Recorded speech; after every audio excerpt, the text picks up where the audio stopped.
করিমপুরের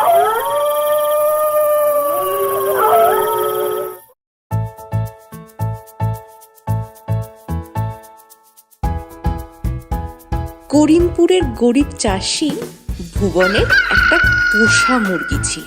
সেই মুরগির ডিম হাটে বেচে ভুবনের সংসার চলত। সে মুরগিটাকে তার ঘরের সামনে বেড়ার মধ্যে রাখত। কিছু দূরেই ছিল এক বিশাল জঙ্গল, আর সেই জঙ্গলে একটা পাজি শেয়াল থাকত। সে অনেক চেষ্টা করেও বেড়ার ভিতরে ঢুকতে পারত না।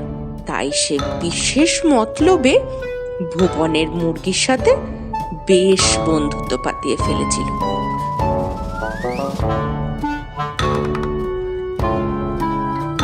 একদিন সন্ধ্যার দিকে মুরগিটা উঠোনে হেঁটে বেড়াচ্ছে।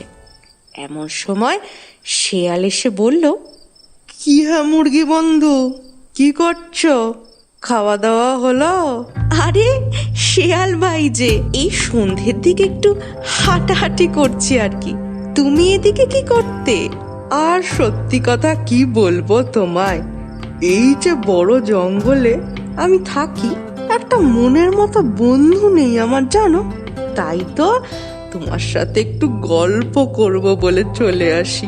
আর আর এই যে তোমার মধুর গলার স্বর, আমি তো সকাল সকাল তোমার ডাকে ঘুম থেকে উঠি। তুমি একটু বেশি প্রশংসা করো শেয়াল ভাই। কই আর তো কেউ এরম বলে না। সেই তো ব্যাপার গো, সবার প্রশংসা করার মতো মন থাকে না। এই যে আমি ভাবি, তো তুমি যদি আমাদের সঙ্গে জঙ্গলে থাকতে কত ভালো হতো। তোমার মিষ্টি মধুর ডাকে সকালের ঘুম ভাঙতো। কি যে তুমি এই বন্দি হয়ে থাকো না, দূর। কি যে বলো, মালিক আমার বড্ড ভালো মানুষ। আমি ডিম দিই রোজ, আর মালিক আমায় পেট ভরে খেতে দেন। আমি বন্দি কই, আমি তো ভালোই আছি। সে কি, তুমি তোমার ছানাদের বিক্রি করো? সেটা তুমি আবার গর্ব করে বলছো? ছি ছি বন্ধু, ছি। কিন্তু শিয়াল ভাই, এটাই তো নিয়ম। আমায় মালিক পোষেন, তাই আমাকে তাকে ডিম দিই। এতে খারাপ কি আছে? কি বলছো তুমি বন্ধু? তুমি একজন মা হয়ে নিজের সন্তানদেরকে বেঁচে দিচ্ছ, আবার বলছো কি ভুলেতে? কই আমাদের জঙ্গলে তো এরম হয় না কখনো। আমরা নিজেদের মতো স্বাধীন হয়ে বাঁচি। তুমিও চলো, মহা আনন্দে থাকবে আমাদের সাথে। শিয়াল ভাই, তোমার কথা ঠিক, আমি জানি, কিন্তু সন্তানদের বেঁচে আমি অন্যায় করছি। কিন্তু তোমার সাথে জঙ্গলে গেলে যে আমার বিপদ হবে। সবাই কি ওখানে তোমার মতো ভালো বলো? যদি আমায় মেরে ফেলে? দুঃখ দিলে বন্ধু, তোমার শিয়াল বন্ধু থাকতে অন্য কেউ তোমায় খাবে? মানে মানে আমি তোমায় রক্ষা করব। তুমি বেরিয়ে এসো, এই বেড়ার ফাঁক দিয়ে বেরিয়ে এসো।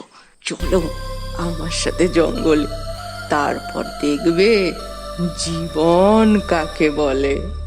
এই শুনে মুরগি বেড়ার ফাঁক দিয়ে বেরিয়ে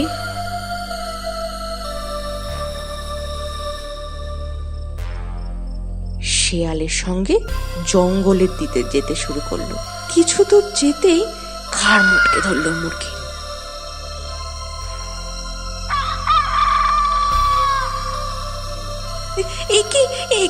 একি শিয়াল ভাই, তুমি কি করছো? অনেক বোকা দেখেছি, তোমার মতো বোকা দেখিনি এর পরের জন্মে। কারণ মিষ্টি কথাতে বিশ্বাস করো না। বলে শিয়াল মুরগিটাকে সাবার করে ফেললো, আর মুরগিও নিজের বোকামির শাস্তি পেল। গল্পটা ভালো লাগলে লাইক করুন, কমেন্ট করে জানান কেমন লাগলো, শেয়ার করুন নিজেদের বন্ধু বান্ধব আর রিলেটিভদের সঙ্গে, আর অবশ্যই আমাদের চ্যানেলকে সাবস্ক্রাইব করে দিন।